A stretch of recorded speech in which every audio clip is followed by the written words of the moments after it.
This is the integration of media studies and the Italian-American experience. Through our collaborative research, we found that having the Italian-American experience as a case study, the media plays a strong role in the perception of people.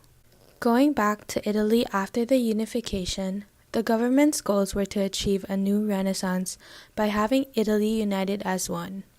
However, this did not go as planned. Before this unification, the other sectors of Italy have already established their own cultures and traditions that did not suffice during the unification. With the implementation of taxes on the Italian people, the poor seem to just get poorer while the rich get richer. With the lower classes unsatisfied with the rule of the government, they decided to rebel. This was done in the forms of joining bandits and unions, and further being associated with the mafiosi, all of which we will see later affected their image coming into America. As mentioned, the biggest form of rebellion the people did was migrating to another country like the United States. When the Italians came to the United States, the people had skewed views of them from the beginning. The Italians were seen as a lower class and often not grouped with the white people at the time. In fact, they were treated more similar to the African Americans. Many ideas stem from the concept of social Darwinism, meaning the higher you are on the social pyramid, the easier it is to survive. The Italians were at the bottom and placed in the worst of living conditions. The New Orleans lynchings began after a sheriff falsely accused a group of 9 Italian men for shooting and killing him. After the men were found not guilty, the citizens were furious and a mob killed all the Italian men accused. The lynchings were a major event in Sicilian immigrant history. The lynch mob killed 29 Italians. Because the Italians were so hated in society and were perceived as violent, the blame was directed at them and they took all the hate for the sheriff's murder.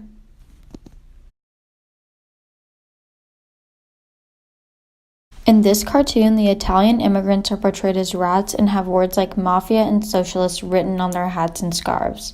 Words like this have a negative connotation, giving the audience skewed ideas of the immigrants. The cartoon shows the immigrants as a burden to the United States, as the people did not want them coming from Italy. This cartoon stereotypes Italian immigrants, providing ideas that they are dirty and will not help society. Like the previous photo, this is one of the many editorial cartoons with negative connotations supporting anti-Italian immigration to the U.S. and pro-pure Anglo-American culture. This cartoon has many different elements to it, like the words mafia and ragged clothing strapped to each immigrant that contributes to how negatively the media portrayed immigration. In addition, the work is titled Where the Blame Lies, which directs people, specifically the Americans, to think that Italians, as well as other immigrants, are the ones to blame for all the clutter and wrongs in the U.S. during this time period.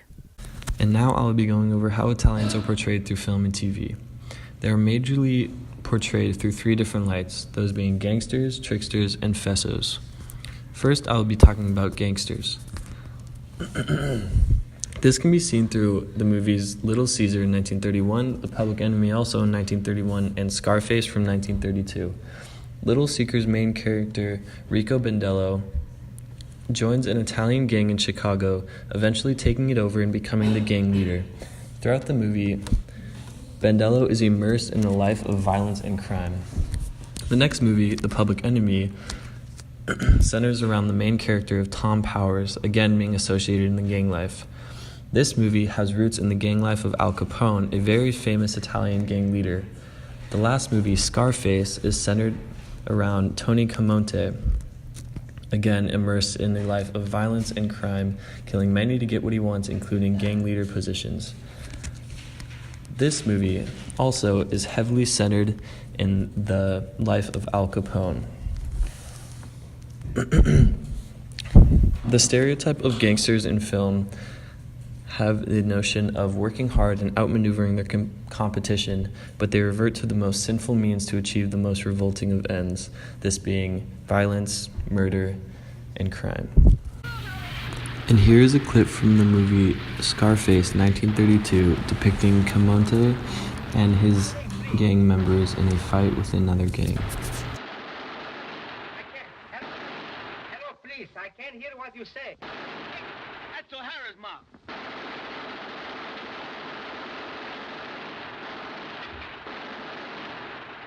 I can't hear what...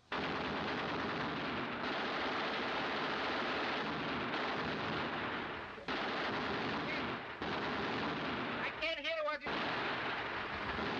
Loud. That's it. Hey, look it. They got machine guns you can carry. If I had some of them, I could run the whole works in a month. Give me one in a minute.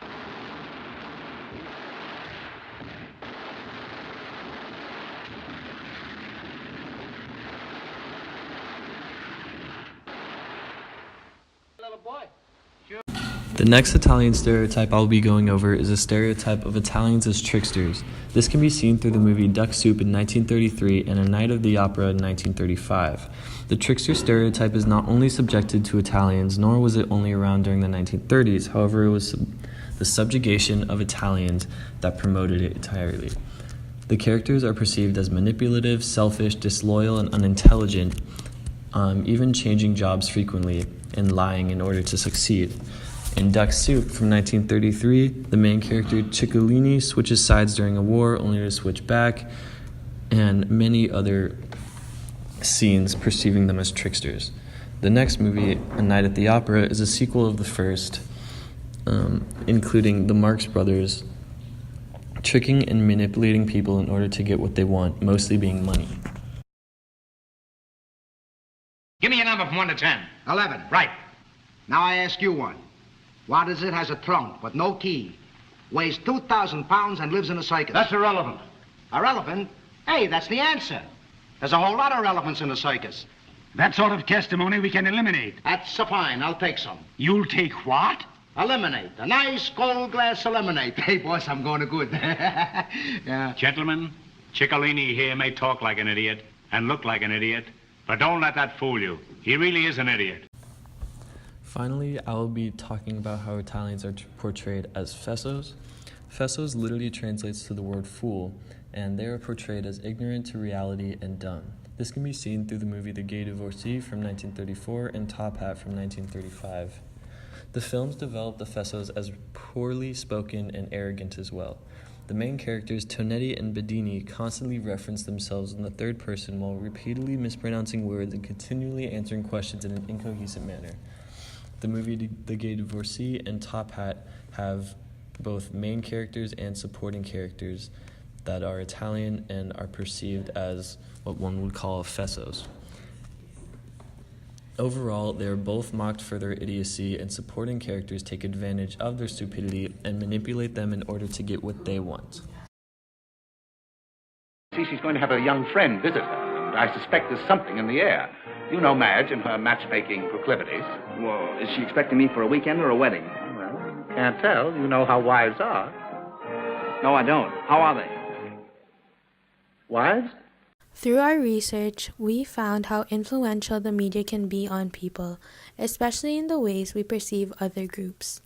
Because of how persistent news articles, editorial cartoons, TV, film, and other media platforms that were available at that time, this idea that immigrants are bad and minorities belong to the inferior race caused many people to believe it, since this was the way people got their information. Going forward to today, we are all placed in the same situation. With the emergence of different media outlets, not all sources are being objective with the information that is being given out. This is how fake news and misleading information goes around. With this, we have become aware that it is down to the individual to whether or not they choose to take in the information and what they do with it afterwards. Through this class, we believe that it is extremely important for people to be aware and educated on the backgrounds of other people from different cultures, so that we can stray away from discriminating and stereotyping others. In this way, we can arrive at a better understanding as well as show respect and appreciation for other cultures around us.